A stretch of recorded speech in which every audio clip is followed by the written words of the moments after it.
Esther chapter 5. Esther's request to the king. On the third day of the fast, Esther put on her royal robes and entered the inner court of the palace, just across from the king's hall. The king was sitting on his royal throne, facing the entrance. When he saw the Queen Esther standing there in the inner court, he welcomed her and held out the gold scepter to her. So Esther approached and touched the end of the scepter. Then the king asked her, "What do you want, Queen Esther? What is your request? I'll give it to you, even if it is half the kingdom." Then Esther replied, "If it please the king, let the king and Haman come today to a banquet I've prepared for the king." The king turned to his attendants and said, "Tell Haman to come quickly to a banquet, as Esther had requested." So the king and Haman went to Esther's banquet. And while they were drinking wine, the king said to Esther, "Now tell me what you really want. What is your request? I will give it to you, even if it's half the kingdom." Esther replied, "This is my request and deepest wish. I found favor with the king, and it pleases the king to grant my request and do what I ask.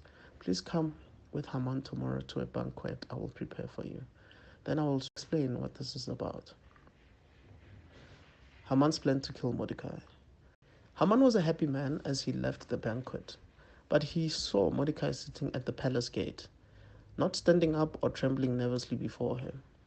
Haman became furious. However, he restrained himself and went on home. Then Haman gathered together his friends and Zeresh, his wife, and boasted to them about his great wealth and his many children. He bragged about the honors the king had given him and how he had been promoted all over the other nobles and officials. Then Haman added, "And that is not all. Queen Esther invited only me and the king himself to the banquet she prepared for us, and she invited me to dine with her and the king again tomorrow." Then he added, "But this is all worth nothing as long as I see Mordecai the Jew just sitting there at the palace gate."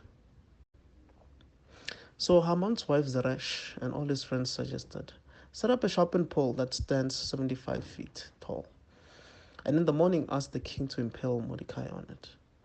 When this is done, you can go on your merry way to the banquet with the king." This pleased Haman and ordered the pole set